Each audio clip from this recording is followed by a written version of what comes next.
Yeah, yeah, yeah, yeah, yeah, yeah, yeah, yeah.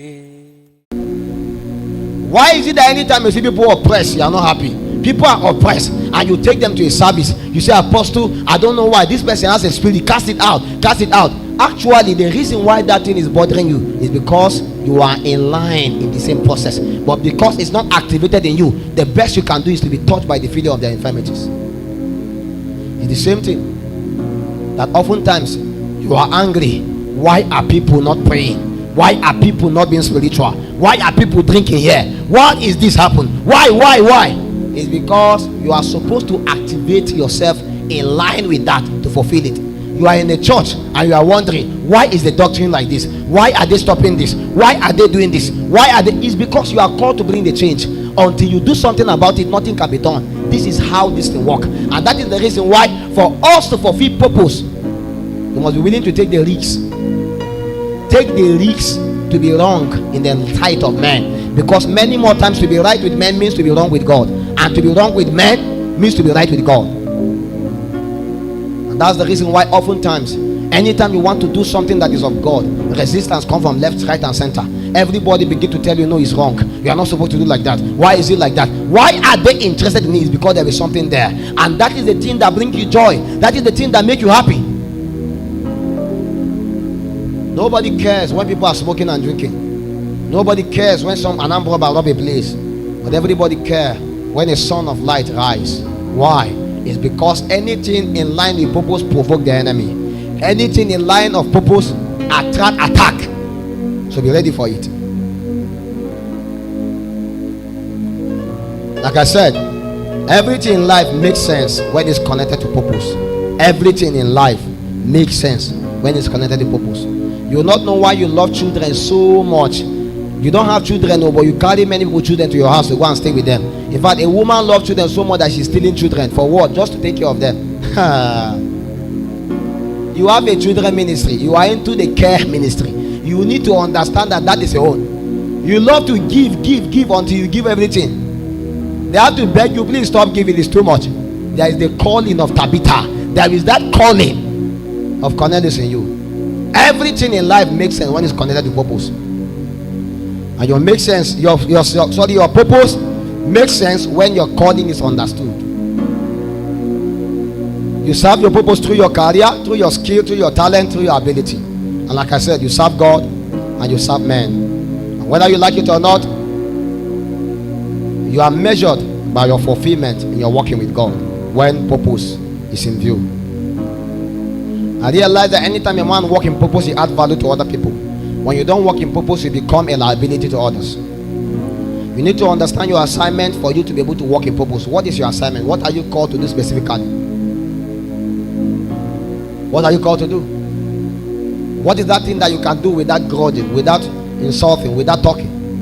Some of you, if we say come and stand here, you may never want to stand. You can't. Timothy stand and he's holding the camera. He never felt bad. To him, as he's doing that, he's happy. There was one day he told me, he said, Papa, even if we are going to go and be standing holding camera for the next 10 hours, I'm willing to do it. I say it's not normal, because I know people that can. Even me, I can't try it. Anything you find yourself doing and you can do it again and again and again, even peradventure within a moment, within a time, it serves your purpose. And I told you, there's a difference between destiny and purpose. Purpose is in time, destiny is eternal. Destiny is a journey to a destination. So you begin on the end, on the earth, you don't end at the earth, you go to eternity. Purpose are the measure of the parameters in the fulfillment of destiny. So purpose help you measure your destiny. The more you fulfill diverse levels of purpose, the more you advance in destiny. What does that mean? In line with the fulfillment of your destiny, you may find yourself holding camera. After a while, you find yourself praying. After a while, you find yourself doing counseling. After a while, all of them are different parameters that connect to that destination. Just like when a man wants to go to Abuja, sometimes you pass through this region, go to this region, go to this region. Sometimes fuel finish, they pass and buy fuel. But at the end, at the tail end, you want to go to that destination. That is how it works. And sometimes you leave your house, you take a bike, you go to the park, you take this, you take that. All of them. Taking bike may not be the destination, it may not be the destiny, but taking bike is part of the purpose in the fulfillment to get to your destination. And that is how it works. So anytime a man wants to walk in destiny, it's not just about destiny, my destiny. Your destiny is too big, you can't comprehend it. That's why it's so confusing. When God gives you an encounter, he doesn't reveal to you destiny, he shows you purpose. Because when you understand purpose, you understand point A to point B, point B to point C, and in connecting those dots, you find yourself journeying towards a destination. Part of the fulfillment of purpose is getting born again, being filled with the Holy Ghost, walking. You see, all of them are connected. Because if you miss any of those lines, there is every chance that destiny can be truncated, although you walk with God for a while. That's why people can walk with God, fulfill purpose for a while, and yet again get truncated and still not make it to destiny. You see how they thing work now? And that is why anytime a man wants to fulfill purpose, he must understand that he's on a journey to destiny, but purpose is part of the requirement at the main time for that actualization. And you may be shocked that part of the reason why you are in Lafayette has nothing to do with the certificate. The certificate is part of the encoding of the destiny. So God passed you through here so that you can encounter him. Then in line, after you leave here, you go back to your region and you find yourself doing something totally different from what you came and studied in Lafayette. You see how God journey men through the line of purpose to destiny.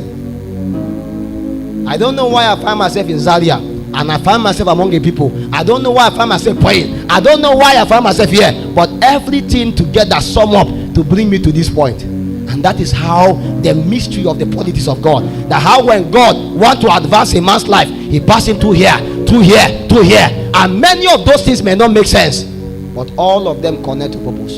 See, before you were born, before you were conceived, I know you, and I've ordained you a prophet. Although the young man was becoming this, becoming that, becoming this, but he still encounter him. The same thing we saw. Saul's purpose was to represent God among the Gentile nation, but he moved about killing Christians. All of them were part of it until one day he encountered him. That is how life works. Always pay attention to your encounters and your dream. I've said it last week. Then you can't walk in purpose until you abide to the commandment of God. Don't walk in disobedience. It will stop you from walking in purpose. Study the lifestyle of those that are walking in purpose and replicate it. Follow those who are walking in purpose. Don't be alone.